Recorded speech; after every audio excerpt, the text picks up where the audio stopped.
কুমিল্লা জেলার বড়িচং থানার অন্তর্গত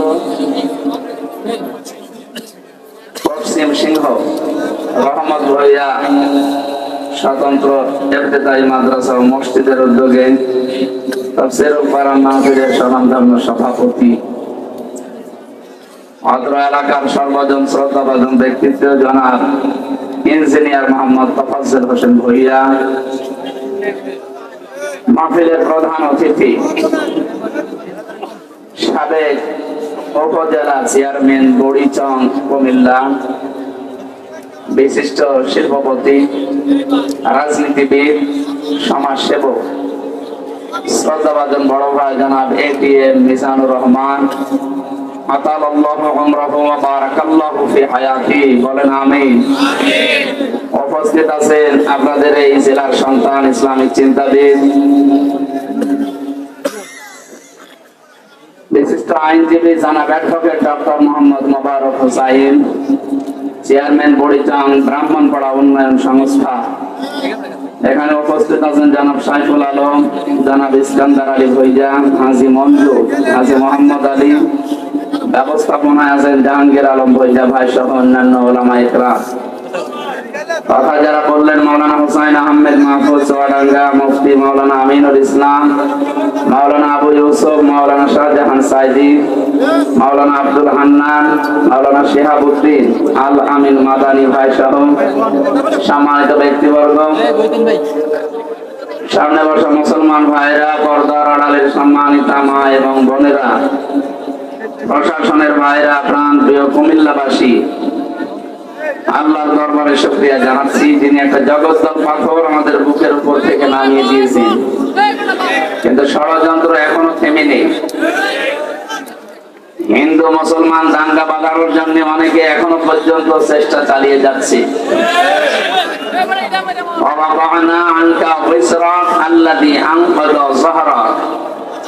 আমি কি আপনার পিঠ থেকে বোঝা নামিয়ে দেয়নি, যা আপনার পিঠকে বাঁকা করে রেখেছিল?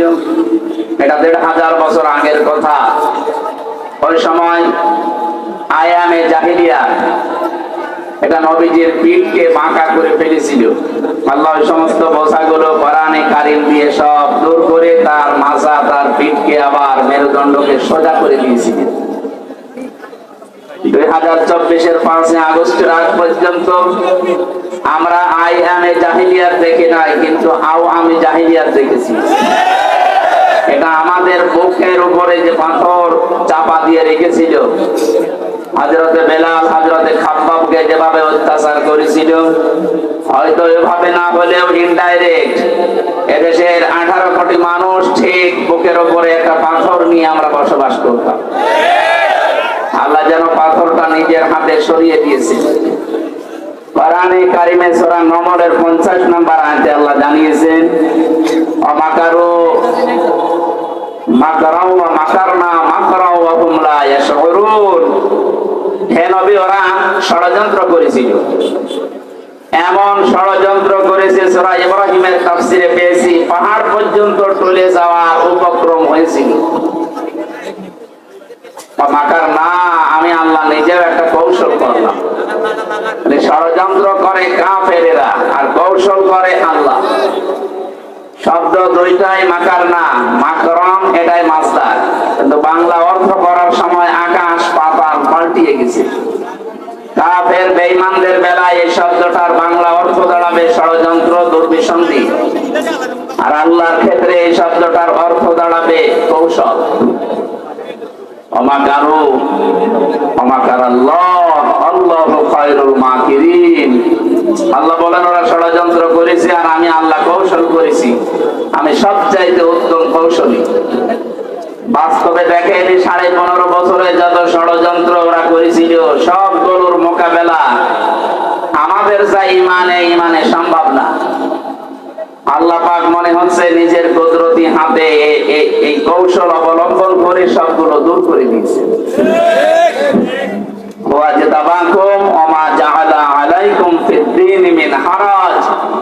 তিনি সেই আল্লাহ যিনি তোমাদেরকে নির্বাচিত করেন।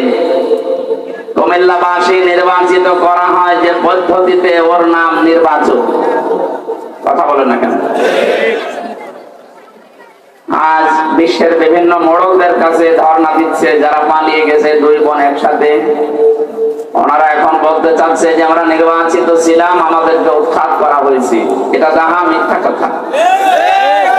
আপনি নির্বাচিত ছিলেন এই 15 বছরে, শয়তানও বিশ্বাস করেন।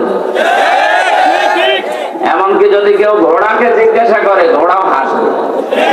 কথা বলি, আমি কথা বলতে পারি না, কিন্তু আমি তো হাসতে পারি। যে কথা শুনলাম এ তো আমও না হেসে পারি না। ঘোড়া দাঁত বের করে হাসবে না? এত বড় ডাহা মিথ্যা কথা একটা হাসি মানুষ বলেন কি করি? হাসিদের বদনাম হয়ে যাচ্ছে। এই জন্য আশা করছে আমরা যেহেতু হাসি, আমাদের গায়ে লাগে কেউ মিথ্যা বলবে, মানুষ গালি দেয় শালার ফাঁসি, কথা বলেন না কেন? এই জন্য আমরা আশা করবো অন্তত আপনারা দুই বোন একসাথে পালিয়েছেন, এটা আল্লাহ বিল্লাহ করেন, কথা বলেন না কেন? মিথ্যা কথা, মিথ্যা তথ্য মানুষকে দিয়ে আর বিভ্রান্ত করবেন না পৃথিবীর মানুষকে।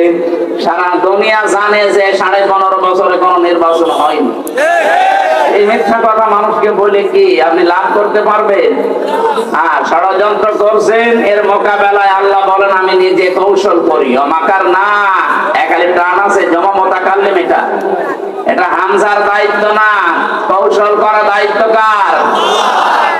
যেহেতু আল্লাহ আমাদেরকে নির্বাচিত করেছেন লক্ষ লক্ষ নবীর উম্মতদের মাঝখান থেকে উম্মতি মুহাম্মদ হিসাবে, আমাদের উপরে যত বিপদ আপদ মুসিবত আসবে, ষড়যন্ত্র আসবে, ওমা জাআলা আলাইকুম ফিদ্দীনি মিন হারাজ, দ্বীনের উপরে চলতে থাকবেন। যত ষড়যন্ত্র আসবে, বিপদ আপদ আসবে, আল্লাহ বলেন আমি নিজে এখানে কর্তা, নিজে দায়িত্ব নিয়ে ওগুলো সব সরিয়ে দেব। আপনি লক্ষ্য করে দেখেন 15.5 বছরে জুলুম অত্যাচারের স্টিম রোলার যেভাবে চলেছে, 1500 বছর আগের কথা জানি না, কিন্তু 15.5 বছর দেখলে মনে হচ্ছে আমরা আগে আর সেই আইয়ামে জাহিলিয়াতের যুগে ফিরে গিয়েছিলাম। এই কঠিন পরিস্থিতি মোকাবেলা করা শুধু আমাদের দ্বারা হয়নি, আল্লাহ নিজে এই বিপদ আপদ সরিয়ে দিয়েছে। সর্বশেষ সরিয়েছেন 2024 সালের 5 আগস্ট। কথা বলেন না কেন? কেন সরালেন? আল্লাহ রাব্বুল আলামিন বলেন ফালাম্মা নাসু মা যুকিরু বিহি ফাতাহনা আলাইহিম আবওয়াবা কুল্লা শাই। সূরা আনামের 44 নম্বর আয়াতে আছে, পৃথিবীর মানুষ যখন আমি আল্লাহর আদেশ নিষেধ ভুলে যায়, তখন তাদের বরকতের যা দরজা, শান্তির দরজা, ওগুলো আমি আল্লাহ খুলে দেই। লা ফাতাহনা, একটা দরজার কথা না, আবওয়াব বহু বচন দিয়েছেন, বাবের বহু বচন। ওদের আনন্দের যত দরজা আছে, সুখের যত দরজা আছে, আমি আল্লাহ নিজে খুলে দেই। কোন সময়? যখন তারা আমার আদেশ ভুলে যায়। আমরা দেখতে পেলাম 2006 সালের 28 অক্টোবর যে ঘটনাটা ঘটিয়েছে, তাম পৃথিবীর ইতিহাস তারা পাল্টিয়ে ফেলেছে।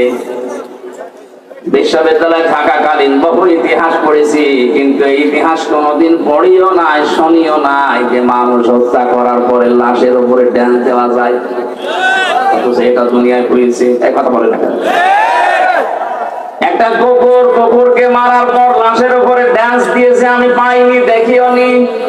কিন্তু জসিম ভাইকে তারা হত্যা করার পরে লাশের উপরে নৃত্য করেছে, ড্যান্স দিয়েছে। বিশ্বের পরে মনে মনে করলাম না, এরা কি গো, ইয়ার কি মারতে আসে ফেলে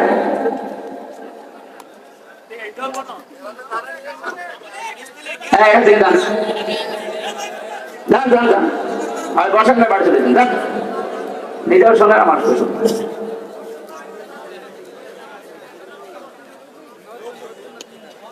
আমার ভাইরা 6 সালের পরে 7 সালে ডিসেম্বর মাসে সিরাজগঞ্জ থেকে একবার অনুষ্ঠান করে বাড়ি যাচ্ছিলাম। তখন বাসে আসতাম, বাসের পেছনে ড্রাইভারের পেছনে বসে আছি, গাড়ি যাচ্ছে। হঠাৎ দেখলাম রাস্তার মাঝে একটা কুকুর মরে পড়ে আছে। ড্রাইভার কুকুরের উপর দিয়ে না দিয়ে বাম দিয়ে চালিয়ে দিল, গাড়ি ঝাঁকি দিয়েছে। ড্রাইভারকে বললাম আপনি এমন করলেন, এখনই তো উল্টিয়ে যেত। ড্রাইভার আমার বলছে, দেখছেন একটা কুকুর মরে পড়ে আছে, আমি ডবল করে চাপা দেবো, আমার বিবেক নেই। আমি বললাম, আরে ভাই এ তো মরা কুকুর, এটা মেরে ফেললে কি আর না মারলে কি, তো মরেই গেছে। ড্রাইভার আমার দিকে ঘুরে বলছে, হুজুর আপনি কি আসলে হুজুর নাকি ভান ধরেছেন? আপনি কেমন হুজুর? আপনি দেখেন একটা মরা গরু, মরা কুকুর পড়ে আছে, আমি ডবল করে চাকা চালাবো, আমার বিবেক কি মরে গেছে? পিঠের উপরে থাবা দিয়ে বললাম, আপনার নাম কি? সুব্রত। নাম শুনে বুঝলাম ইমান নেই, কিন্তু বিবেক আছে। ইমান আছে, নামে বড় আছে, ইমান নেই, সুব্রত বালা, তার মানে বিবেক আছে। একটা মরা জিনিস যদি আমি খ্রিস্ট জীব কুকুর, তারপর আপনি মারতে পারলেন না ডবল করে। এই পৃথিবীতে আমরা চোখে দেখা কত বছরে জীবিত মানুষকে পিটিয়ে সাপের মতো মেরে ফেলার পরে দেখলাম তার লাশের উপরে ড্যান্স দিচ্ছে। এটাকে মানুষ বলা সম্ভব? এদের কাজ নিষিদ্ধ করা হচ্ছে এমনিতে না, আমি নাম ধরেই বলছি। ছাত্রলীগ নিষিদ্ধ করার মতো 100 কারণ আমি বলতে পারবো এখন, বৈধতা দেওয়ার মতো একটা কারণ নেই। আপনি এটাতে বৈধতা দেবেন কোন কারণে একটা দেখান। বিশ্বজিৎকে যারা মেরে ফেলতে পারে, একটা হিন্দু মানুষ যে মেরেছিল শাওন, তাদের একজন আমার সাথে জেলে ছিল। বলছে ভাই এমন কোপ দিলাম, আমারে বারবার বলছিল যে কিসের শিবির, আমি হিন্দু মানুষ, আমি আপনাদের মতো হাফ হাতা না, আমি ফুল হাতা, তারপরেও ছাড়ি নাই। তারা বুঝতেছে? আমি ওই দিন ওই শব্দটা শুনেছিলাম যে আমরা মুসলমানরা হাফ হাতা আর ওরা ফুল হাতা। একটা একটা করে আপনি জাহাঙ্গীরনগর বিশ্ববিদ্যালয়ের দিকে তাকান, 100 মেয়ের ইজ্জত সম্ভ্রম নষ্ট করার পর ওরা মিষ্টি বিনোদন করেছে যে আমরা সেঞ্চুরি করলাম। 100টা কারণ আমার এই মোবাইলে আছে, যে 100টা কারণে ওদের নিষিদ্ধ করা যায়, কিন্তু বৈধতা দেওয়ার জন্য আমি একটাও পাইনি। আপনি তো বলেন তো যে এই কারণে বৈধতা দেওয়া যায়, বলেন তো কি করেছে? এত যা করেছে সবই অবৈধ কাজ।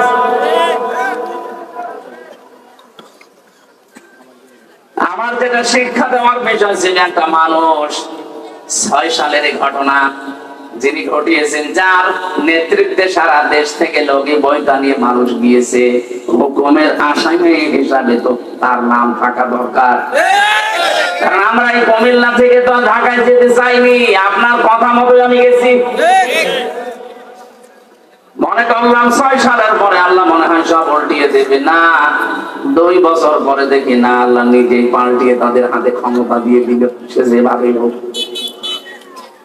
মনে করলাম 5 বছর যেন যাক, আল্লাহ 14 সালে 9 সালে দেখি 14 সালে আবার আল্লাহ তাদেরকে দিয়েছে, 18 সালে দেখলাম আল্লাহ তাদেরকে দিয়েছে, 24 সালেও দেখলাম আল্লাহ তাদেরকে দিল।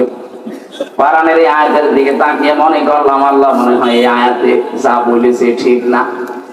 আল্লাহ কয়দিন পরে দেখি আল্লাহ তার এই আয়াতের বাস্তবতা একেবারে অক্ষরে অক্ষরে দেখিয়েছে।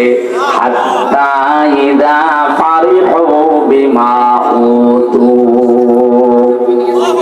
আমি তাদেরকে যে নিয়ামত দিয়েছিলাম, আমার এই দানকৃত ক্ষমতা বলেন, টাকা পয়সা বলেন, পাওয়ার বলেন, প্রভাব প্রতিপত্তি বলেন, যেগুলো নিয়ে তারা শান্তি শান্তি শান্তি অনুভব করত, আমার এই দানকৃত বস্তু নিয়ে যখন তারা আনন্দে আত্মহারা হয়েছিল, বহু বছর আছে, তারা যখন আনন্দে মেতেছিল, আখাযনাহুম বাগতাতান। এখানে যারা আরবিকে আমার বসে জিজ্ঞাসা করেন, আখাযনা এক আলিফ টান আছে, এর ফাইল কর্তা সরাসরি আল্লাহ নিজে।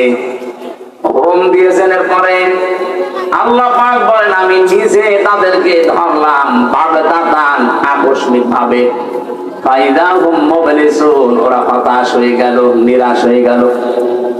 আপনি তাকান আয়াতের দিকে, 1500 বছর আগে নাজিল হওয়া, আমার মনে হচ্ছে 2024 সালের 5 আগস্টে 1:30টার সময় নাজিল হয়েছে। 1:30টার সময় আল্লাহ এমন হঠাৎ করে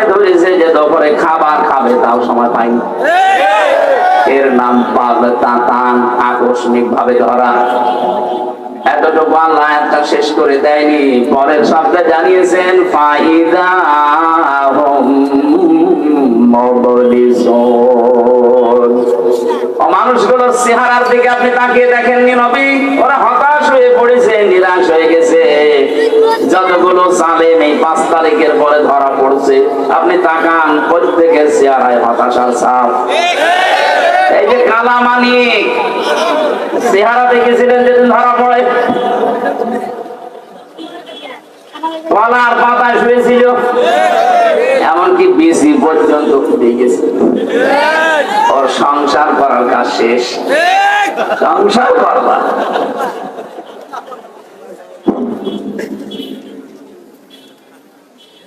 আয়াতের পরের শব্দটা আমার কাছে খুব আশ্চর্য মনে হচ্ছে, ফাকুতিয়া দাবিরুল কওমিল্লাযীনা যালামু। আল্লাহ পাক বলেন আমি নিজে জালেমদের শিকড় কেটে দিয়েছি। সুতরাং জালেম যারা, তাদের শিকড় কেটে দিয়েছে সরাসরি কে? এই জন্য জালেমদের কথায় শুনে উদ্বুদ্ধ হয়ে এখন যদি দেশে কেউ বিশৃঙ্খলা তৈরি করে, নিজের কপালে নিজে আগুন লাগাচ্ছেন। ওদের যদি ক্ষমতায় থাকতো তাহলে পালিয়ে যেত না, যেহেতু ধরেছে সরাসরি আল্লাহ নিজে। ছাত্র জনতা এটা একটা উপলক্ষ। বিএনপির মতো, জামাত ইসলামের মতো এত বড় বড় রাজনৈতিক দল 15.5 বছরে এক চুলও নড়াতে পারে নাই। সেখানে নিরস্ত্র, কিচ্ছু হাতে নেই, খালি হাতে ছাত্র ছাত্রী। আমার মনে হয় আল্লাহ ঠিক আবাবিল পাঠিয়েছিল। এই শব্দটা তারই প্রমাণ, মাকার না। আমি নিজে একটা কৌশল করলাম। আল্লাহ পাক পরের শব্দে দিয়েছেন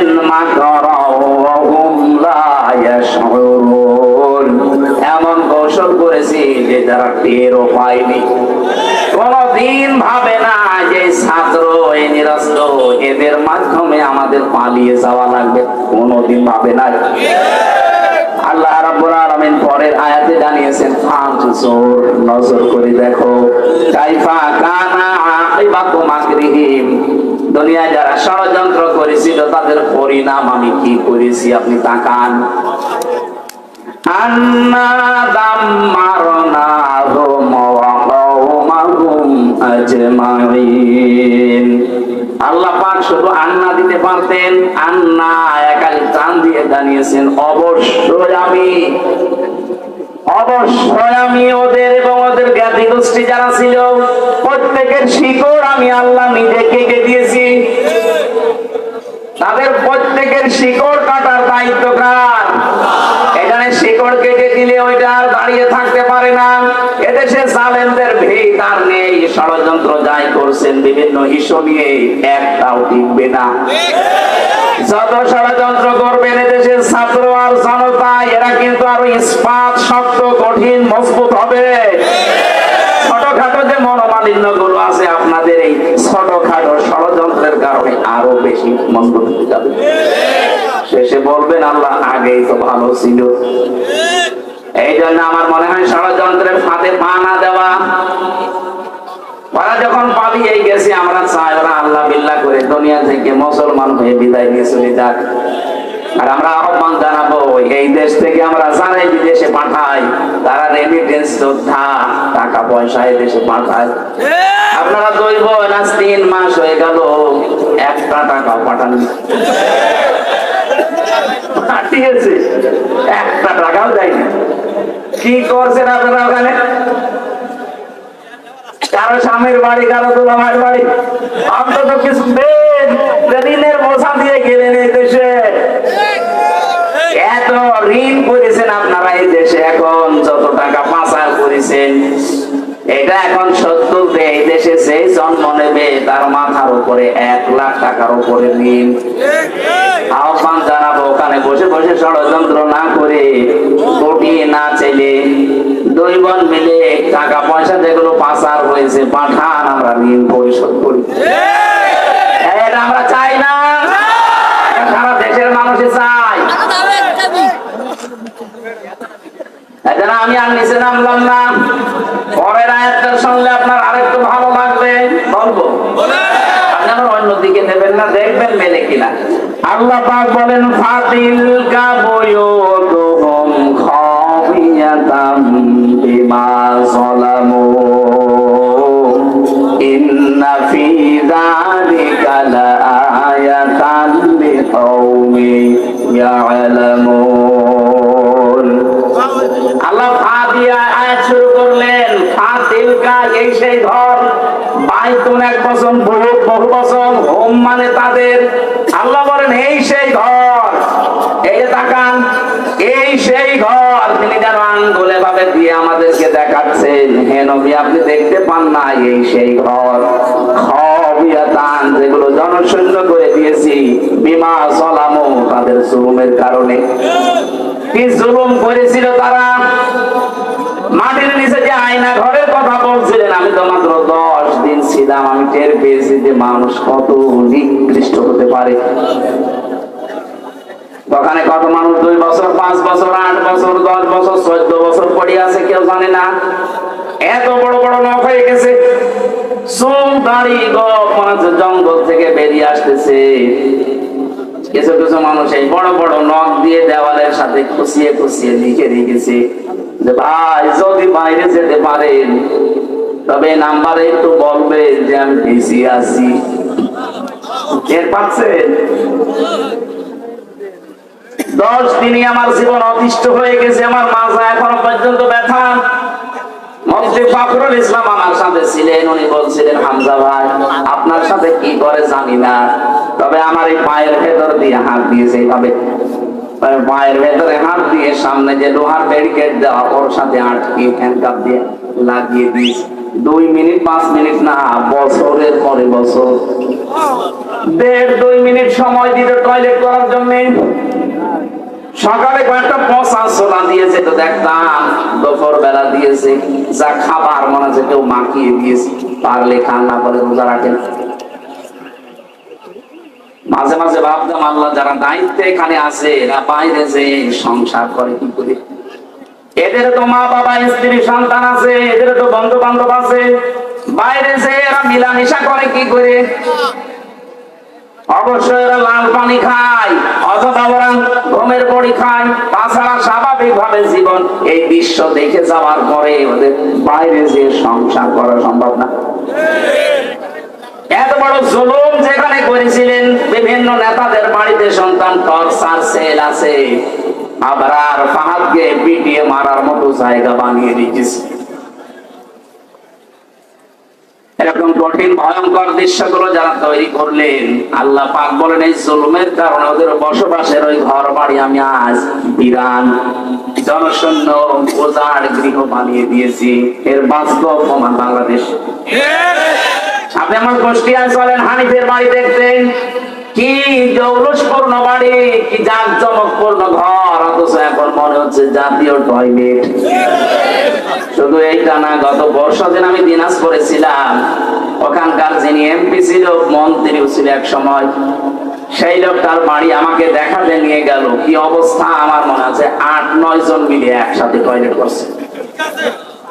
মনে আছে জাতীয় টয়লেট পেয়েছে, অথচ কয়েকদিন আগে ওখানে মানুষ গিয়ে দুর্বিসন্ধি করতো, ষড়যন্ত্র করতো মানবতার বিরুদ্ধে, ইসলামের বিরুদ্ধে, মুসলমানদের বিরুদ্ধে।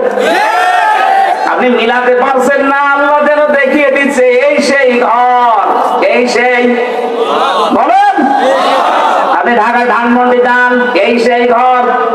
আজকেও পেপারে দেখলাম 4-5 জন একসাথে বসেছে টয়লেট করতে, পোশাক করছে, মনে হচ্ছে একবার দল বেঁধেছে। আমার বাস্তব জীবনের একটা কাহিনী আমি শিক্ষার জন্য বলি।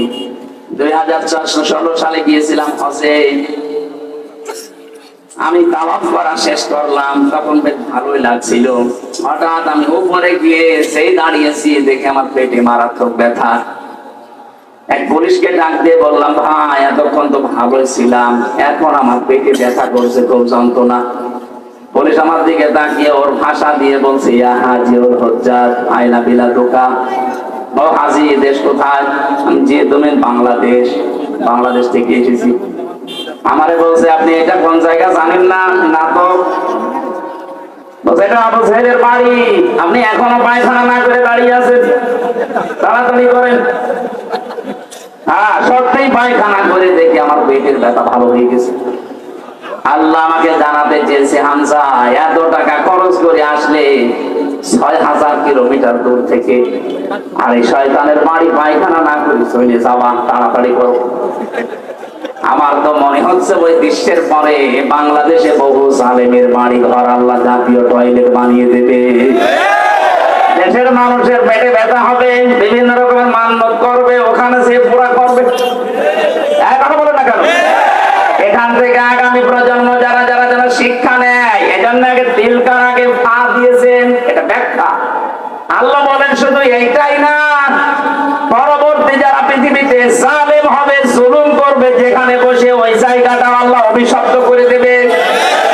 এখানে আগামী যারা ক্ষমতায় বসবেন তারা যেন জালেম হয়ে না যান। আমি আশা করছি কথা বোঝাতে পেরেছি। এরপরও যদি কেউ না বোঝার ভান করেন, এদিকে আসেন, ছড়ি কোদাল দিয়ে বোঝাচ্ছি। এটা আমি আয়াত খেলা করার জন্য পড়ি নাই। আগামীতে যারা চেয়ারে বসবেন তারা যেন জালেম হয়ে না যান, শিক্ষা নেবেন। 5 বছর হয়তো জুলুম করবেন, জনতা কিন্তু জেগে উঠবে। একবার যখন আবু সাঈদের মতো জীবন দিয়া শিক্ষা ফেলেছে, এদেরকে আর দাবানো যাবে না। এক আবু সাঈদের কারণে লক্ষ লক্ষ আবু সাঈদ আজ বাংলার বিভিন্ন জায়গায় দাঁড় হয়ে গেছে। ষড়যন্ত্র যদি না থামে, এরাও কিন্তু জীবন দিতে প্রস্তুত। এই জন্য যে যেই ফাঁদে পা দিয়েছেন থামেন। ইসকনের নাম নিয়ে হোক আর বিভিন্ন নামে আজ যেগুলো চালাচ্ছেন, যেখানে আছেন ওখানে থামবেন। এটা কিন্তু ইন্ডিয়া না, এটা এখনো বাংলাদেশ। এদের হয়তো আর কিছু নেই, যতটুকু ঈমান আছে ঈমানের সামনে দাঁড়ানোর ক্ষমতা এখনো কারো নেই। কথা বলেন ঠিক কিনা?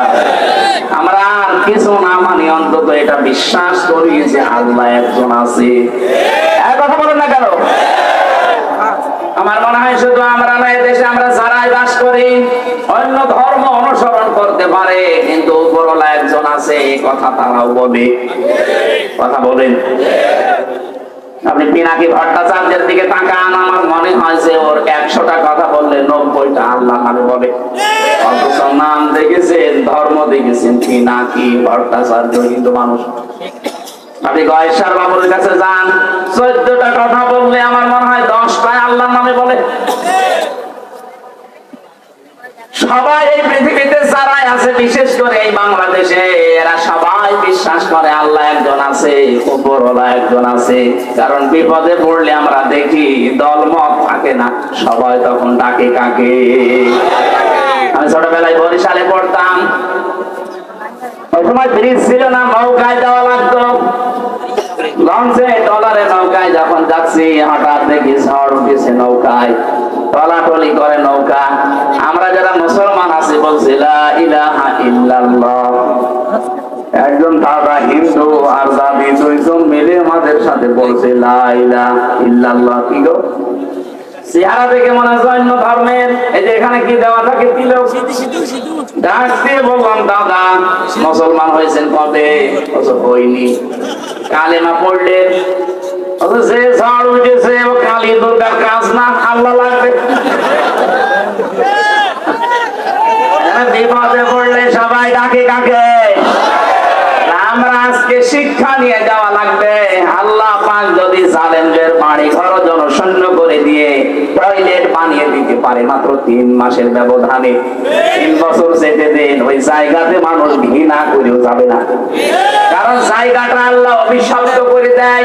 যেখানে বসে জালেমরা জুলুমের দুর্বিসন্ধি করে, ওই জায়গাটা আল্লাহ পৃথিবীর মানুষের কাছে ঘৃণিত, নিন্দিত, অভিশপ্ত করে দেয়। আমরা যারা সামনে কোনদিন যদি চেয়ারে কেউ যেতে পারি, আমরা আর যাই করি যেন জনগণের সাথে জুলুম না করি। আল্লাহ এটা আমাদের বোঝার মতো তাওফীক দান করো, বলেন আমিন। দরুদ আর সালাম পড়ছি মুহাম্মদ রাসূলুল্লাহ সাল্লাল্লাহু আলাইহি ওয়াসাল্লামের প্রতি। যারা আনিত আদর্শ পেয়ে আমরা খুশি না বেজার? বলেন বলেন। এই জামানায় যদি হযরতে মুসা আলাইহিস সালাম আসতেন, হযরতে ঈসা নবী পর্যন্ত আসতেন, আর তারা যদি আমাদের নবী মুহাম্মদ রাসূলুল্লাহকে না মানতেন, বিশ্ব নবী জানিয়ে গেছেন, আমি নবুয়ত পাওয়ার পর থেকে কিয়ামত পর্যন্ত যদি মুসা নবী, ঈসা নবীও আসে আর আমার আদর্শ বাদ দিয়ে নতুন কিছু মেনে চলে, নবী হওয়ার পরও তারা জাহান্নামী। আপনি এই কথার ওজন টের পাচ্ছেন? এত বড় নবী, আল্লাহর সাথে যিনি কথা বলতেন, কালিমুল্লাহ, আল্লাহর রূহ বলা হয় হযরতে ঈসা রূহুল্লাহ।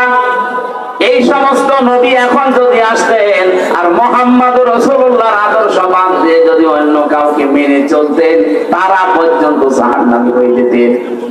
আপনি যাকে মেনে চলেন, যার আদর্শ মতো চলেন, উনি কি মুহাম্মদুর রাসূলুল্লাহর চাইতেও দামি? আমি ইঙ্গিত দিলাম, জ্ঞানী মানুষ আশা করছে আপনি বুঝে ফেলেছেন। এরপরও যদি কেউ না বোঝার ভান করে থাকেন, আপনার এখানে বসে নবী ওয়াজ করলো আপনার কাজ হবে না। এই কোরআন কিন্তু নবীজি আবু জেহেলের সামনেও যেভাবে পড়েছিলেন, আবু বকরের সামনে ওইভাবে পড়েছিলেন। আবু জেহেল কোরআন শোনার পরে তার শয়তানি বেড়ে গেছে, আর আবু বকর কোরআন শোনার পরে তার ঈমান যা ছিল আরো বেড়ে গেছে। এখানে যারা বসেছেন, যদি আবু বকরের মতো মন নিয়ে বসে, ঈমান যা আছে মাস দিয়ে আরো বাড়বে। যাদাতুহুম ঈমানা, তাদের ঈমান বাড়তে থাকবে। কিন্তু আবু জেহেলের মতো মন নিয়ে যদি বসে, আমি আমির হামজা না, কাবার ইমাম আব্দুর রহমান সুদাইসি ওয়াজ করলেও আপনার ঈমান বাড়বে না, আপনার শয়তানি বাড়বে। আশা করছি আপনি আবু জেহেলের মতো মন নিয়ে না, আবু বকরের মতো মন নিয়ে বসবেন। এক কথা বলেন না কেন? আমার আজকের আলোচনার বিষয় যে জাহান্নামের আয়াত পড়লাম, এমনি পড়ি নাই। পৃথিবীতে যে সেই ধরনের অপরাধ করবে, আল্লাহ পাক তাকে ওই জাহান্নামের দরজা দিয়ে প্রবেশ করাবে। আমি বহুবার এই কুমিল্লাতে এসেছি, বিশেষ করে 3টা বছর তো জালেমের জেলখানায় ছিলাম। এর আগে যতবার এসেছি বহু জায়গায় বলেছিলাম যে জাহান্নাম নিয়ে আমাদের এই দেশে, বিশেষ করে বাংলাদেশ আর ভারত, এই দুইটা দেশে একটা ভ্রান্ত তথ্য দেওয়া আছে। আমরা মনে করি জাহান্নাম 7টা আর জান্নাত 8টা। না, জাহান্নামের স্তর বা জান্নাতের স্তর 7টা 8টা হতে পারে, কিন্তু জান্নাত আর জাহান্নাম একটাই। আমি এটা বানিয়ে বলছি না। সূরা নাহাল না হিজর, সূরা হিজরের ভেতরে আছে 14 নাম্বার পারার 3 নাম্বার পৃষ্ঠা 7 নাম্বার লাইনের 43 44 নাম্বার আয়াত। আল্লাহ পাক বলেন, লাহা সাবাতু আবওয়াব লিকুল্লি বাবিম মিনহুম জুজুম মাকসুম। এই জাহান্নামের দরজা 7টা। যে যে ধরনের অপরাধ করবে, আল্লাহ তাকে দিয়ে সেই দরজা দিয়ে প্রবেশ করিয়ে শাস্তি দেবে। তাহলে জাহান্নাম কয়টা? এই যে প্রাইমারি স্কুল দেখেন, স্কুল তো একটা, ক্লাসরুম 5টা। যে যে ক্লাসে পড়ে সেই দরজা দিয়ে সে প্রবেশ করে। আপনি ক্লাস 5-এ পড়েন, আপনি 4-এর ক্লাসে এসে বসে থাকবেন, আপনার কোনো লাভ আছে? ক্লাস 2-তে পড়েও কোনোদিন ক্লাস 5-এ এসে বসে থাকলে লাভ আছে না। আপনাকে বসতেও দেবে না, ওখানে ক্লাস করতেও দেবে না, কারণ যে ক্লাসে পড়েন ওই দরজা দিয়ে প্রবেশ করে ওই জায়গায় বসেন। জাহান্নাম একটা, তার স্তর আল্লাহ বানিয়েছেন 7টা। আমরা জানি জান্নাত 8টা স্তর বানিয়েছেন, আমরা মনে করি 8টা। না, আল্লাহ পাক জান্নাতের স্তর বানিয়েছেন 100টার উপরে। এই কোরআনে আছে, সবগুলো আমরা জানি না, আমরা মাত্র 8টা জানি। আর জাহান্নাম 7টা না, জাহান্নামও 100টার উপরে স্তর আছে, আমরা 7টা বেশি জানি। যে যেই ধরনের অপরাধ করবে, আল্লাহ পাক বলেন তাকে ওই দরজা দিয়ে প্রবেশ করি আমি আল্লাহ শাস্তি দেব। কারণ জাহান্নাম এটা একটা ফাঁদ। এটা কি পাখি ধরে মানুষ কি দিয়ে? ফাঁদ দিয়ে। বলেন না কেন? সূরা নাবারে 21 22 23 এই 3টা আয়াতের তথ্যগুলো আছে। তাফসীরুল কোরআন মাহফিল লিখেছেন, আমরা তাফসীর আকারে কথা বলবো ইনশাআল্লাহ। জবান খুলে এবার পড়েন, আউযু বিল্লাহি মিনাশ শাইতানির রাজীম। একটু বাতাসে পছন্দ। বিসমিল্লাহির রহমানির রহিম।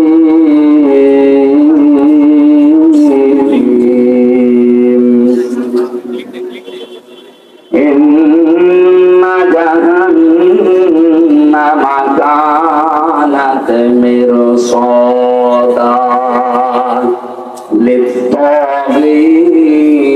মাআবা লাবিসিনা ফিহা আহকাবা। সাদাকাল্লাহুল আযীম। সূরা নাবা। নাবা মানে এই আপনারা ঘুমাচ্ছে, এটা ক্লাস চলছে, 1 ঘন্টার ক্লাস চলছে, ছাত্রের মতো জবাব দেবেন। 1 2 ছেলে মেয়েরা দেখে না জবাব দেয় কি করে, সে বলে এইভাবে বলবো। যদি বলতে না পারেন যে ক্লাসে আছেন, আপনাকে কিন্তু নামিয়ে দেওয়া হবে। এক ছেলে যে কাঁদছিল বাবার কাছে, আব্বা কি হয়েছে, রেজাল্ট দিয়েছে। রেজাল্ট দিয়েছে, কাঁদিস কেন, ফেল করেছি? কথা বলছে না, যে থাপ্পড় দিয়েছে। বলছে আব্বা ফেল করলে তো একটা কথা ছিল, ছিলাম 5 এ নামিয়ে দিয়েছে 3 তে। কি ছাত্র দেখে, পরীক্ষা কি দিয়ে দিয়েছে, ফেল করলে তো অন্তত ক্লাসে থাকতে পারতো। এমন পরীক্ষা দিয়েছি, সারা রাত করে আমার 2-3 নামিয়ে দিয়েছে। এখনো 5 উঠতে আমার 3 বছর লাগবে। এখানে যারা ক্লাস করছেন আজকে জবাব দেবেন একেবারে 5 এর মতো, যারা অন্তত 6 এ ওঠা চায়। এই কথা বলে না কেন? হ্যাঁ, এইভাবে জবাব দেবেন। আজকের আলোচনাটা গুরুত্বপূর্ণ এই জন্য, পৃথিবীতে আমরা যে সেই ধরনের কাজে আছি, অপরাধে আছি, আমলে আছি, এইটা দিয়ে আল্লাহ জাহান্নামের ওই দরজা প্রস্তুত করে রাখবে। কারণ এটা একটা ফাঁদ আমাদেরকে ধরার জন্য আল্লাহ বানিয়েছেন। আমরা এখন নিজেরাই চিন্তা করবো যে আমাদের জীবনের দিকে একটু তাকাই, আসলে আমি কোন দরজা দিয়ে প্রবেশ করার মতো উপযুক্ত হলাম। যদি হয়ে থাকে তাহলে এই মুহূর্তে রাস্তা বাদ দিয়ে জান্নাতের 100টা স্তর আছে, যে কোনো একটা রাস্তায় আমি দৌড়াবো। কথা বলেন না কেন? আশা করছি আপনি বুঝবেন যদি স্থির থাকেন। আল্লাহ বলেন অবশ্যই জাহান্নাম কানাত মিরসাদা, এটা একটা ফাঁদ, এটা আমি বানিয়েছি। কেন এ ফাঁদ বানালাম, কাদের জন্য? লিত্তাবিনা মাবা। 1 নম্বরে যারা দুনিয়ায় সীমা লঙ্ঘন করে, 2 নম্বরে এই পৃথিবীর ময়দানে লাবিসিনা ফিহা আহকাবা। প্রথম নাম্বার কারণটা আমরা শেষ করি আগে। সীমা লঙ্ঘন দুনিয়া যারা করবে তাদের স্থায়ী এবং কোনদিন তারা এখান থেকে আর বের হবে না, এইটাই তাদের জায়গা। তাহলে প্রথম নম্বরে জাহান্নামে, এই যে একটা নাম, এটা যে দরজাগুলোর নাম বলছি, জাহান্নাম একটা, লাজা একটা, হতমা একটা, হাবিয়া একটা, সাহির একটা, সাকার একটা, এরকম 7টা দরজা, মেন দরজা আছে, আর ছোটখাটো দরজা 100টার উপরে। এর প্রথমটায় ভয়ঙ্কর একটা নাম জাহান্নাম। নাম কি বলেন? বলেন। একটা দরজার নাম মনে করেন এটা ক্লাস 5 এর দরজা, এখান দিয়ে আল্লাহ প্রবেশ করাবে। প্রথম নাম্বারে তাদেরকে প্রবেশ করাচ্ছে দুনিয়াতে যারা সীমা লঙ্ঘন করেছেন। সীমা লঙ্ঘন কি? সেই দুনিয়া তৈরির পর থেকে আল্লাহ এটা আমাদেরকে আগে জানিয়েছেন, আমাদের আদি পিতা আদমের মাধ্যমে। হযরত আদম আলাইহিস সালাম জান্নাতের ভেতরে বেশ আরামে ছিলেন, কিন্তু তার মনের ভেতরে একটা অজানা অশান্তি ঘুরপাক খাচ্ছিল। রব্বুল আলামিন এটা টের পেয়ে তার ঘুমন্ত অবস্থায় বাম পাথরের একটা হাড় বের করে একটা সুন্দর মহিলাকে আল্লাহ বানিয়ে রাখলেন, নাম দিলেন হাওয়া। হযরতে হাওয়া এত সুন্দরী ছিল, যেহেতু আল্লাহ নিজে হাতে করে তাকে বানিয়েছেন। আল্লাহ পাক বলেন লাকাদ খালাকনাল ইনসানা ফি আহসানি তাকওয়িম। মানুষের এই চেহারাকে আমি আল্লাহ এত সুন্দর করে বানিয়েছি। তাফসীরে আয়াতের তাফসীর পড়তে গিয়ে দেখলাম পৃথিবীর জমিনে যত নারী আল্লাহ পাঠিয়েছেন, 4 জন নারীকে আল্লাহ সবচাইতে সুন্দর বানিয়েছিলেন। তার 1 নম্বরে হযরতে হাওয়া, 2 নম্বরে ওই যে জুলাইখা, 3 নম্বরে ইব্রাহিম নবীর প্রথম স্ত্রী হযরতে সারা, 4 নম্বরে নবীজির ছোট মেয়ে হযরতে ফাতেমাতুজ জোহরা রাদিয়াল্লাহু তাআলা আনহা। এত সুন্দর করে আল্লাহ তাদেরকে বানিয়েছিলেন, কিয়ামত পর্যন্ত এত সুন্দরী মানুষ আর দুনিয়ায় আসবে না। আমরা ঐশ্বরিয়াকে দেখে অনেক অজ্ঞান হয়ে যাই। হযরতে আদমের স্ত্রী হাওয়া আলাইহিস সালাম, আমাদের আদি মাতা, তাকে দেখলে আপনি না খেয়ে থাকতেন। এখানে আমাদের আদি পিতা হযরতে আদম ঘুম ভাঙার পরে তাকে দেখলেন, তাকালেন, ধরতে গেলেন। এটা বিপরীত লিঙ্গের প্রতি একটা আকর্ষণ। এক কথা বলছেন, বিপরীত লিঙ্গের প্রতি এটা কি? আরো জোরে বলেন। এটা তৈরি করে দিয়েছে কে? যায়্যানা লিন-নাসি হুব্বুশ শাহাওয়াতি মিনান নিসা। মানুষের কাছে আকর্ষণীয় করে দিয়েছি 9টা জিনিস, তার 1 নম্বরে স্ত্রী, মেয়ে লোক।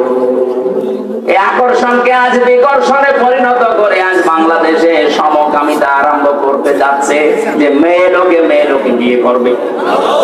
এটা আজকেও কুষ্টিয়া একজন করেছে, পত্রিকায় পেলাম আজকেও কুষ্টিয়া একজন করেছে, মহিলা বিয়ে করবে। তারা জিদ ধরেছে বিয়ে যদি না দেন দুজনে আত্মহত্যা করবে। কোথায় নেমে গেছে এদের রুচি? কয়েকদিন পরে দেখবেন পুরুষে আন্দোলন করবে যে আমরাও বিয়ে করব। আল্লাহর পুরা সৃষ্টিকে এরা পাল্টে ফেলতে চায়। আল্লাহ পাক বলেন আদম আলাইহিস সালামের বিপরীত লিঙ্গের প্রতি আমি আল্লাহ একটা আকর্ষণ তৈরি করে দিলাম। এইটাই আমার ফাইনাল চূড়ান্ত সিদ্ধান্ত। কিয়ামত পর্যন্ত বিপরীত লিঙ্গের প্রতি একটা আকর্ষণ আপনার থাকবে। যাদের এই আকর্ষণটা বিকর্ষণে পরিণত হয়ে বিপরীত লিঙ্গের দিকে যেতে চায় না, সমলিঙ্গের দিকে যেতে চান, আপনি বুঝবেন আপনি আর মানুষ নেই, আপনি জানোয়ার।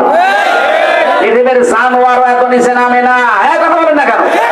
সুতরাং সমকামিতা যারা প্রমোট করছেন, আজ বাংলাদেশে মানব অধিকারের অফিস বানানোর নাম করে সমকামিতার অফিস বানাতে ঢাকায় আন্দোলন চলছে। যে দেশ হোক না কেন, আপনাদের দেশে আপনারা চালান। এই দেশে 96% মুসলমান। আল্লাহর এই নিষিদ্ধ কাজ একজন জীবিত থাকতে আমরা হতে দেব না। কথা বলুন। নিষিদ্ধ কাজ জারি হয়ে গেলে আল্লাহর গজব পড়বে। লূত আলাইহিস সালামের জামানায় যেমন গজব দিয়ে আল্লাহ জর্দানে ওই সাগরকে ডেড সি বানিয়ে দিয়েছেন, মৃত সাগর। এই শুধু এই পুরুষে জেনা করার কারণে। ওইটা যদি বাংলাদেশে চালু হয়, এ দেশকে আল্লাহ এ শুধু কক্সবাজারের এই সমুদ্রের পানিকে শুধু 20 হাত লম্বা করে বলবে চা একটু পূরণ দিয়ায়, ওরা বাংলাদেশ পানির নিচে যেতে কয়েক মিনিটে। এরকম ডেড সি বানাতে আল্লাহর কি 10 বছর লাগবে? বলেন। এটা না আমরা সাবধান। অনেকে বলছে যেটা করছে করুক, আপনি বেঁচে থাকেন না, হবে না। 2 তলা নৌকা চলছে, উপর তলায় আমরা আছি বড় বড় হুজুর নিয়ে, নিচ তলায় আছে ইনারা। বারবার উপর তলায় পানি নিয়ে আসতে যায়। আমরা যদি বলি ঝামেলা করেন কেন, নিচে পানি নেই, ওরা বলে যে ঠিক আছে তোমার উপরে আর ডিস্টার্বে আসবো না। নিচে তক্তাটা খুলে নিয়েছে, ওপরে আমরা যদি এই দৃশ্য দেখে বলি ঠিক আছে যে যা করছে করুক, লা ইলাহা ইল্লাল্লাহ। ওরা যেমন নিজেরা ডুববে, আমাদেরকেও ডুবাবে। এখন এই পানি থেকে যদি বাঁচতে চান, এই কাজ যারা করছে, তখনকার তক্তা যারা খুলে ফেলছেন, অবশ্যই উপরে যারা আমরা আছি, লা ইলাহা ইল্লাল্লাহ এখন বাদ দিয়ে তাড়াতাড়ি করে ওদের নিষেধ করা লাগবে। যদি নিষেধ শুনতে না চাই, পিটানো লাগবে। পিটিয়েও কাজ না হলে বেঁধে রাখা লাগবে। বেঁধে রেখেও কাজ না হলে মেরে ফেলা লাগবে। কারণ আমাদের তো বাঁচা লাগবে নাকি? আপনি সমকামিতা আরম্ভ করে শুধু নিজেরা মরবেন না, আল্লাহ রাগ করে যদি গজব দেয় আমরাও মরবো। এই কারণে আমাদের বাঁচতে হবে আগে। আপনি এই কাজ করতে পারবেন না। এই জন্য তো বাংলাদেশে এত আন্দোলন হচ্ছে যে ফারুকীকে তাড়াতাড়ি সরান, সে সমকামিতা প্রমোট করে। আমরা ফারুকের বিরুদ্ধে না, কিন্তু তার এই নিকৃষ্ট কাজের বিরুদ্ধে। সে যে সিনেমাগুলো বানিয়েছে, ব্যাচেলর, 60% সিঙ্গেলার নাম্বার, একটাতেও মুসলমানের কোনো উপকার হয় দেখান। শুধু চরিত্র ধ্বংস করা আর পরকীয়া প্রেম কি করে করা যায় সেইটা শিখিয়েছে। এখন প্রশ্ন আসতে পারে, হুজুর আপনি কয়দিন দেখতেছেন, আমার দেখা লাগে না। এগুলো স্ক্রিপ্ট দেখলে বোঝা যায় যে ভেতরে আছে কি। নিজের স্ত্রীকে দিয়ে যারা সমকামিতার এই প্রমোট করে, বিশেষ করে যে ব্যাচেলর, এই সিনেমাতে যে মানুষগুলো অভিনয় করেছে, তাকান এই মানুষগুলো নিজের স্বামীকে বাদ দিয়ে কি করে পরকীয়া প্রেম করা লাগে এই শিক্ষা জাতিকে দিচ্ছে। এমনি জাতিকে ধরে রাখা সম্ভব হচ্ছে না। এমনি নাচনি পড়ি, তারপর যদি ঢোলের মাড়ি পায় তো কাপড় খুলে নাচবে। কথা বলে না কেন? এই জন্য তো বারবার আমরা আহ্বান জানাই, প্রতিবাদ জানাই, কষ্ট হয় আমাদের, এরপরেও আমরা প্রতিবাদ জানাচ্ছি। আপনি অপরাধ করে নিচে মরবেন না, আমারে নিয়ে মারাবেন। কথা বলেন ঠিক কিনা? আমরা আমাদের নিজেদের বাঁচার তাগিদে হলে ওই প্রতিবাদ করছি। সুতরাং আজ যারা সমলিঙ্গের প্রতি আকর্ষণ, আপনি আর মানুষ নেই, আপনি জেনে রাখেন আপনি জানোয়ার। বলেন, কোন জানোয়ার মারা গেলে জানাজা হয়, কবরে দেওয়া হয়? আপনি জানোয়ার মারা গেলে আপনারও জানাজা নাই, খবর নেই, মুসলমানদের কবরে আপনার জায়গা নেই। হয় আপনাকে আমরা পুড়িয়ে ফেলবো, নাই নদীতে ভাসিয়ে দেব। জানি যাদের কপালে হেদায়েত নেই, এত বড় কথা বলার পর কেস আমাদের কাজ হবে না। এই মিডিয়া এই শালাদের বললাম, এটাও কি এটা বলার মতো মুখ দিয়ে চলে এসেছে, দেখবেন এইটাই কালকে দেবে এই শব্দ হুজুর বলেছে, এখন কি করবেন? হযরত আদম আলাইহিস সালাম যখন ধরতে গেছেন, আল্লাহ বলে তাকানো যাবে না, ধরা যাবে না। হযরত আদম আলাইহিস সালাম বলেছিলেন আল্লাহ তাকানো যাবে, ধরা যাবে, কোন বুদ্ধি আছে ওইটা বলেন। আল্লাহ পাক বলেন বুদ্ধি একটা আছে, বিয়ে করা লাগবে। হযরত আদম বলছে আল্লাহ আমি আগে রাজি। আগে রাজি বাংলাদেশে বহু আদমের সন্তান আমরা আছি, এই যুবক মানুষ নামাজের ফরজ কয়টা? 13টা বলতে পারে না, কিন্তু বিয়ে করা ফরজ এটা জানে। এটা জানে না? আল্লাহ রাব্বুল আলামিন বলেন বিয়ে করতে রাজি হও, দেন মোহর কই? দেন মোহর নেই। দেন মোহর নেই, বিয়ে করার শখ আসে কোত্থেকে? তার মানে আয়াত থেকে বোঝা যায় বিয়ে করার আগে আপনার দেন মোহর জোগাড় করা লাগবে। যদিও বাংলাদেশে এখন সিস্টেম নেই, বাকিতে লিখে রাখেন পরে সময় পেলে দেব। বাকিতে লিখে রাখেন পরে সময় পেলে দেব, পরে সময় পেলে বিয়ে করবেন। কথা বলে না কেন? এখানে হাজারো আল্লাহর ওলি বসে আছে, এখনো পর্যন্ত দেন মোহর দেয়নি। জনম বাকি, পুরা ফাঁকি। মাহফিলের সভাপতি ইঞ্জিনিয়ার সাহেব, কত আপনার দেন মোহর? কত? 1.5 লাখ। আপনি সে আমার বাবার বয়সী, এরপরও 1.5 লাখ, আর আমি আমার 50,000 না। 1.5 লাখ অনেক বেশি করে ফেলেছে, আলহামদুলিল্লাহ দিয়েছে। ঠিক আছে, জমি জায়গা লিখে নিয়ে লিখেছি, অথচ এখানে দেন মোহর বাকি আছে। আমি চেহারা দেখলে টের পাচ্ছি। হাত তোলেন তো কাদের বাকি আছে দেখি। আরেকবার মুসলমান দেখি দেন মোহর দিতে পারো না, কুমিল্লার বদনাম হয়ে যাবে না? কে আমার ছেলে মেয়ে দিয়ে দেবে? দেন মোহর বাকি আছে যাদের না, হাসি ঠাট্টার জন্য না, দেওয়া লাগবে। ওয়াতুহুন্না উজুরহুন্না ফারিদা, এটা নামাজ পড়ার মতো খরচ। কি কথা বললেন না? আর একটা নিয়ম বাংলাদেশ থেকে দূর করা লাগবে। আজ যারা 150, 200, 250 বরযাত্রী নিয়ে মেয়ের বাড়িতে খেতে যান, এটা ছোট লোকি কারবার, জায়েজ নেই এটা। আপনি ওলিমা করবেন, নিজের বিয়ের ওলিমা নিজে করবেন, মেয়ের পক্ষের আরো 50, 100, 200 জন, আর আপনার নিজের আত্মীয় আরো 200, 500 লোক নিজের বাড়িতে খাওয়াবেন। কিসের বরযাত্রী যাচ্ছে? বাবার যেটা কুসন্তান ওইটা বরযাত্রী যায়। আপনি কুসন্তান আজকে নিয়ত করেন জীবনে আর কোনো বরযাত্রী যাবো না। বিয়ে হয় হোক না হয় না, বিয়ে করলে দরকার বাবাকে বলবেন যে আমি অনুষ্ঠান করবো আমার বাড়িতে, মেয়ের বাড়ির আরো 50 জন নিয়ে এসে খাওয়াবেন। 18, 20 বছর, 22 বছর এত কষ্ট করে এই মেয়েটা মানুষ করে আপনাকে দিচ্ছে, ওই মেয়েটার কোনো লাভ ওর মেয়ের আর মা আর বাবা পায় না, সব লাভ আপনার। এই কথা বলছেন? আপনার সন্তান তার ধারণ করা লাগে, আপনার বংশ বৃদ্ধি করা লাগে, খেদমত করা লাগে, সারা জীবন আপনার বাড়ি থাকা লাগে। অথচ মেয়েটা মানুষ করে দিলেও তার কি লাভ আছে? কোনো লাভ নেই। খালি 18, 20 বছর, 22 বছর ওর পেছনে বিনা কারণে শ্রম দিয়েছে আর খরচ করেছে। আমি বারবার এটা বলছি কারণ আমার 3টা মেয়ে, কোনো ছেলে নেই। আমার তো বাঁচা লাগবে না। এটা মাসলা, আপনি মেনে নেন, অন্তত আমাকেও বাঁচান। আমার ছেলে 3টা হলে আমি মাসলা বলতাম না, মনে হয়। না, এই নিয়ম বাংলাদেশে যেহেতু আছে, কুমিল্লা জেলা আছে কিনা জানি না, বদলাতে যান পাল্টাতে। মেয়ের বাড়ি থেকে আরো 100-150 মানুষ নিয়ে আসবেন, নিজের পক্ষ থেকে আরো 150-300 মানুষ খাওয়াবেন নিজের বাবার টাকা খরচ করে। কিসের বদলাতে যাচ্ছেন আপনি? হযরত আদম বলেছিলেন, আল্লাহ আমার অর্থ নেই, আমি দেনমোহর দেব দিগরে।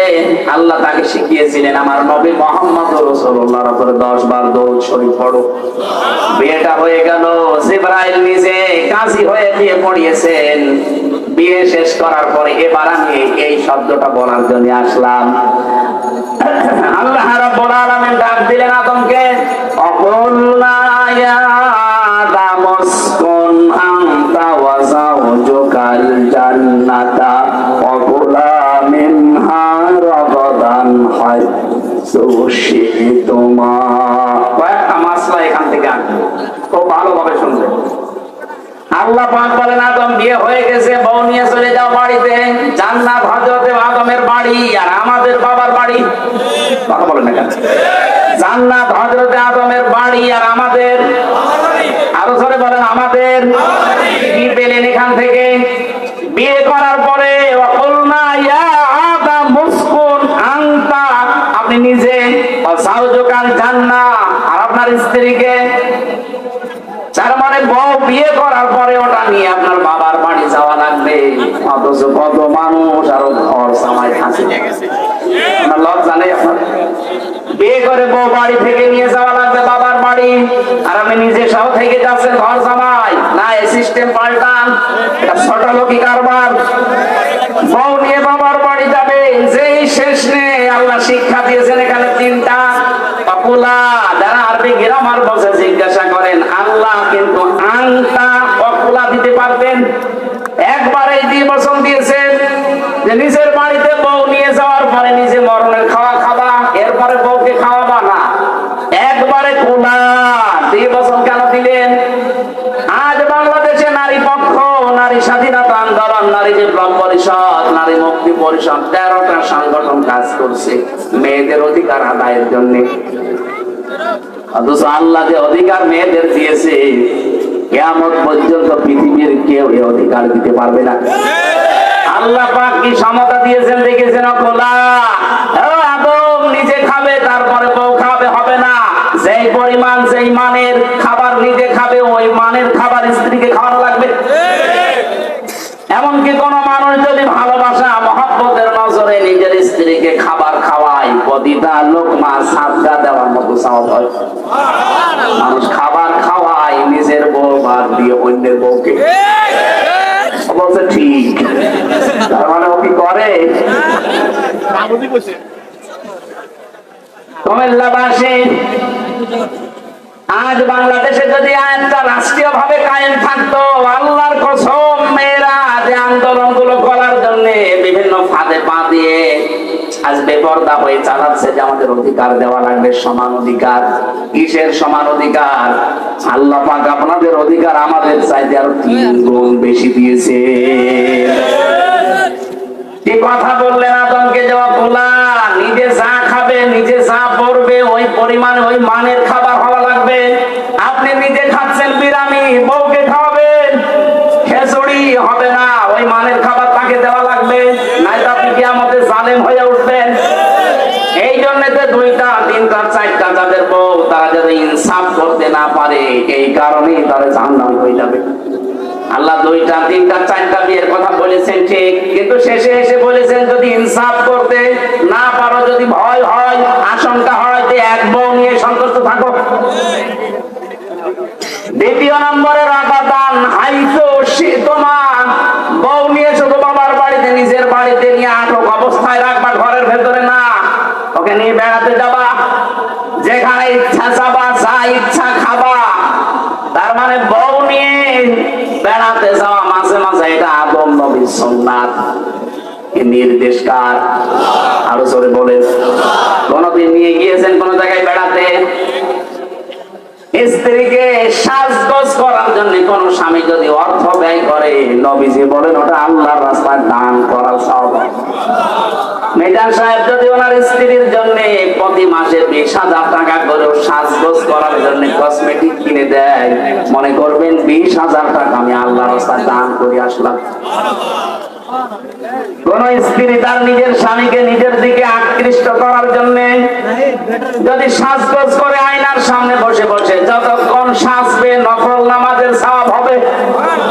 আজ এই পারিবারিক জীবনে ছোটখাটো বিষয়গুলো গুরুত্ব দেয় না মেয়েরা, এই কারণে অধিকাংশ স্বামী পরকীয়া প্রেম করে। এটা আরেকটু জোরে বলতে পারলেন না? আরেকটু জোরে বল। তার মানে পরকীয়া প্রেম এলাকায় চলছে।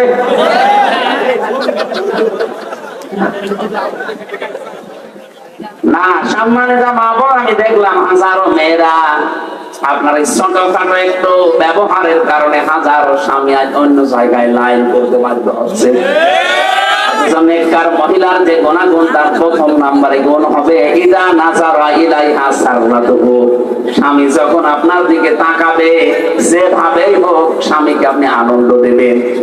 সাজগোজ করে হোক, কথাবার্তা দিয়ে হোক, ব্যবহার আচার দিয়ে হোক, দরকার হয় কাঁদু কুকু দেবেন, অসুবিধা।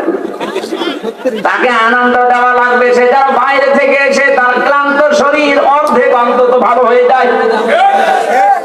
হযরতে খাদিজাতুল কুবরার জন্য আল্লাহ জান্নাতে একটা আলাদা ঘর বানাবেন, যে ঘরের ভেতরে কোনো নয়েজ নেই, কোনো আওয়াজ নেই, কোলাহল মুক্ত। কেন?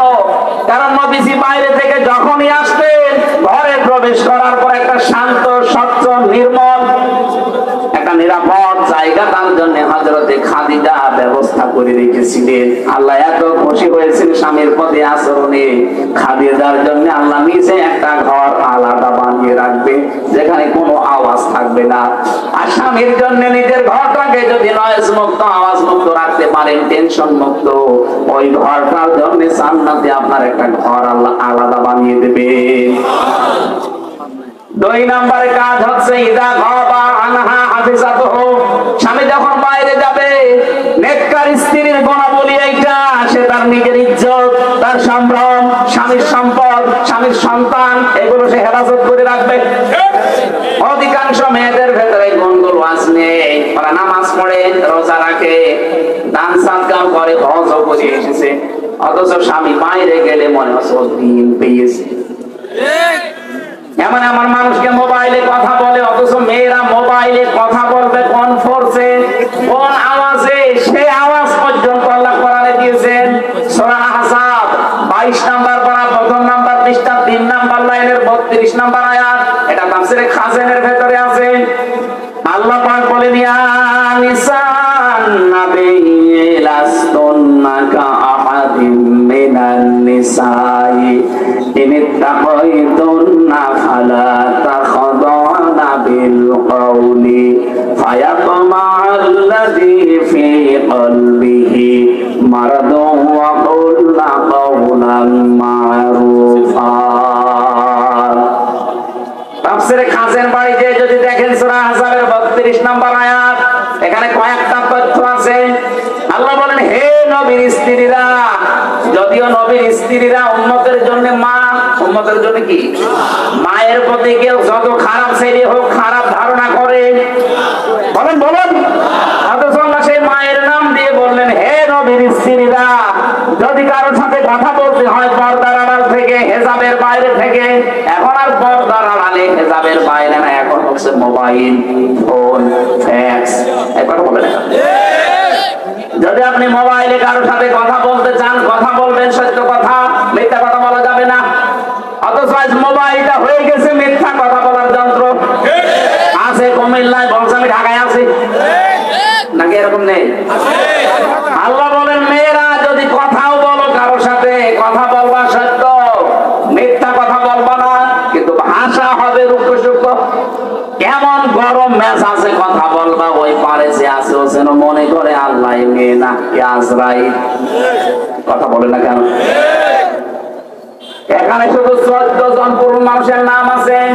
এই 14 জন পুরুষ বাদ দিয়ে দুনিয়ার যে কেউ মহিলাদের ছেড়ে যদি কল আসে, ওই 14 জনের ভেতরে আপনার আপন বাবা, ওই যে ধর্ম বাবা বাদ দিয়েছে, ওই বাবা বাদ দেন। আপন বাবা, আপন ছেলে, আপন ভাই, বোনের ছেলে, আপন বোনের ছেলে, আপন বোনের মেয়ে, না আপন বোনের ছেলে, আপন ভাইয়ের ছেলে, এরকম 14 জনের তালিকা আছে তাফসিরে সূরা নিসার 21 নম্বর আয়াত। এই 14 জন বাদ দিয়ে যদি কাবার ইমাম আব্দুর রহমান সুদাইসিও কল দেয়, আপনি কথা বলবেন সঠিক সত্য, কিন্তু ভাষা হবে রুক্ষ সূক্ষ্ম। এমন গরমে কথা বলবেন, মানুষের ভেতরে যদি শয়তান ঢোকাও কিছু দেয়, ও যেন শয়তান আগে পালিয়ে যায়। আর যদি শাবনূরের কণ্ঠে দিয়ে মোলায়েম গলায় কথা বলতে আরম্ভ করেন, 1 দিন 2 দিন 5 দিন 2-3 মাস পরে দেখবেন আপনাকে নিয়ে আল্লাহ রাস্তায় চলে গেছে। আল্লাহ পাক বলেন, আদম সন্তান, তোমার এই স্ত্রীকে নিয়ে ঘুরতে যাবা, যেখানে ইচ্ছা যাবা, যা ইচ্ছা খাবা, কিন্তু সাবধান, ওয়ালা তাকরাবা হাদিহিস শাজারাতা ফাতাকুনা মিনাস সালিমিন। ওই গাছটার নিকটে যাবা না। এই গাছ আমরা অনেকেই মনে করি এটা গন্ধম গাছ। কি গাছ? না, শুধু গন্ধম গাছ হলে আল্লাহ কোরআনে আয়াত নাযিল করে আমাদের দিতেন না। আল্লাহ বলেন ওই গাছটার নিকটে মানাটা নিষিদ্ধ জায়গা আমি আল্লাহর জন্য। এরকম নিষিদ্ধ জায়গা এই পৃথিবীতে কোরআনে কারীম 500 জায়গার নাম দিয়েছে। এরকম 500টা আল্লাহর নিষিদ্ধ বর্ডার আছে, এগুলো যেন সীমা লঙ্ঘন করবে না। যদি করো জালেম হয়ে যাবা। হযরত আদম আলাইহিস সালাম যে জায়গায় গিয়েছিলেন, ওই জায়গায় যাওয়া তার জন্য নিষিদ্ধ ছিল। এই নিষেধ করেছিলেন কে? আরো জোরে বলেন। আপনার বউ নিয়ে ঘুরতে যাবেন, মেয়ে নিয়ে যাবেন, কিন্তু এমন অনুষ্ঠানে যাওয়া যাবে না যেখানে গেলে নিজেরও পর্দা থাকে না, বউরও পর্দা থাকে না। এরকম বিয়ে অনুষ্ঠান দেশে নেই? এক কথা বলুন। শিশু মেলা যাবেন না যেখানে শিশু নেই, শুধু শিশুর খালারা আর মামারা। এরকম শিশু মেলা নাই দেশে? ওখানে গেলে অ্যাক্সিডেন্ট হবে। এই জন্য ওয়ালা তাকরাবা হাদিহিস শাজারা, ওইটার একটা গাছ। আদম নবীকে দিয়ে আল্লাহ এটা জানিয়েছেন, আমার বর্ডার দুনিয়াতে এরকম পুরা কোরআনে আল্লাহ 500 বর্ডার দিয়েছেন। সুতরাং বর্ডার যারা ক্রস করে, সীমা লঙ্ঘন যারা করে, তাদের জন্য যে দরজা, ওটার নাম জাহান্নাম। নাম কি? জাহান্নাম। আরো জোরে বলে। জাহান্নাম। 2 নাম্বারটা বড় কঠিন জায়গা। আল্লাহ বলেন জাহান্নামে গেলে মা বা ওদের আশ্রয়স্থল হবে ওইটা, লাবিফিনা ফিহা হাকাবা। ওই মানুষগুলো চিরস্থায়ী ভাবে থাকবে ওখানে। আজ বাংলাদেশে অনেকে কি প্রচার করেছে আমি জানি না, অনেকে মনে করেন যে আমি জাহান্নামে যাবো 2-5 দিন 1 বছর 5 বছর পরে বের হয়ে চলে আসবে। কি আর শাস্তি হবে, যা হয় হোক, বের হওয়ার সময় তো আবার হাউজে কাউসার থেকে গোসল করে আবার আগের হামজা হয়ে যাবো।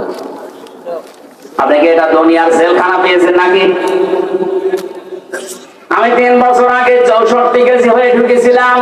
3 বছর পরে আমার 10 কেজি ওজন কমে গেছে। তা তো ভালো ছিলাম।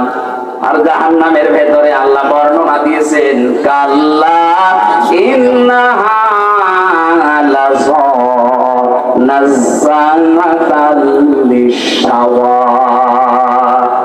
কখনোই না, তাদেরকে আমি লাজা দিয়ে প্রবেশ করাবো। এটা আরেকটা দরজার নাম। এই লাজা যাদেরকে দেব, সঙ্গে সঙ্গে প্রবেশ করলে চামড়া আগেই খসে যাবে। কি ভয়ঙ্কর জায়গা দেখেছেন? এই দরজা দিয়ে প্রবেশ করতে দেরি, চামড়া খসতে দেরি হবে না।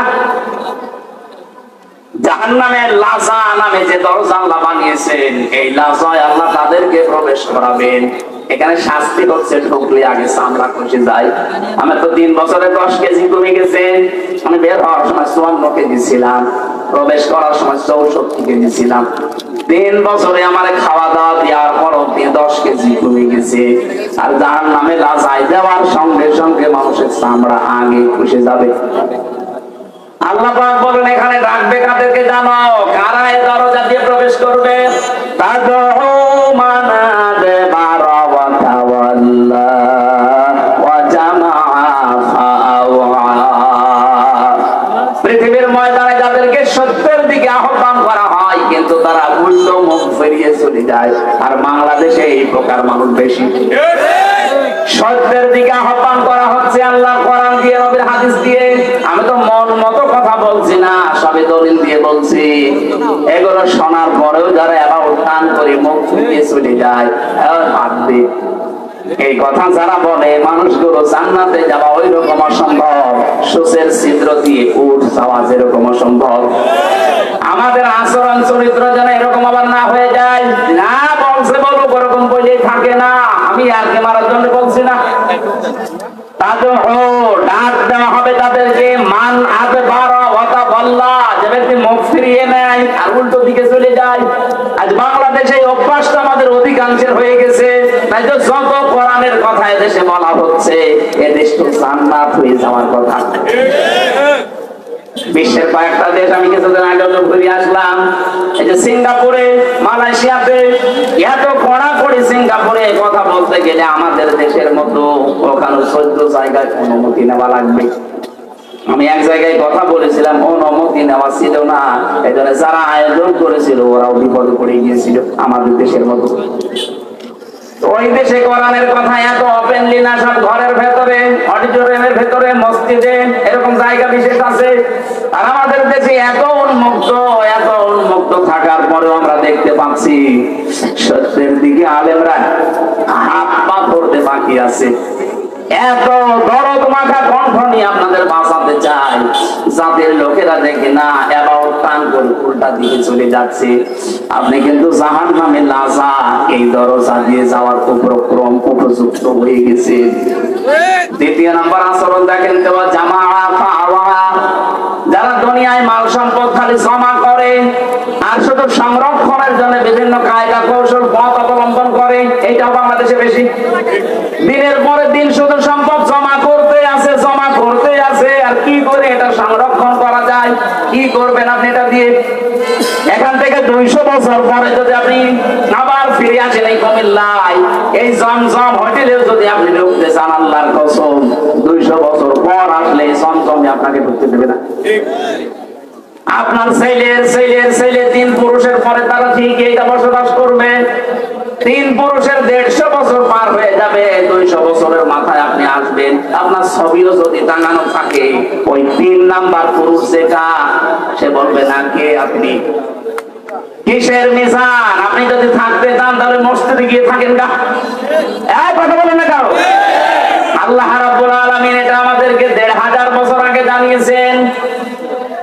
আমাল হায়াতুদ দুনিয়া ইল্লা মাতাউল গুরুর।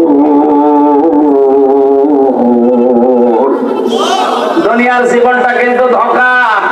ও আমার বান্দা বান্দিরা, অনেক ভালোবাসি তোমাদেরকে, ধোঁকায় পড়েছে, নিজের আসল বুঝি নষ্ট করে ফেলো না। সুতরাং আমরা প্রশ্নপত্র হাতে পেয়ে গেছি, এরপর যদি ফেল করি আমার মনে হয় আমাদেরকে 5 থেকে 3 নামিয়ে দেওয়া দরকার। আমরা 3 নামতে চাই না, আমরা 4 থেকে 5 থেকে 6 এ উঠতে চাই, যেন দুনিয়ার জীবনটা যেন অন্তত আমরা বুঝি এটা একটা ধোঁকার জায়গা। সে যেই বলেন, আপনার মা বাবা ও ধোঁকা, ছেলে মেয়েও ধোঁকা।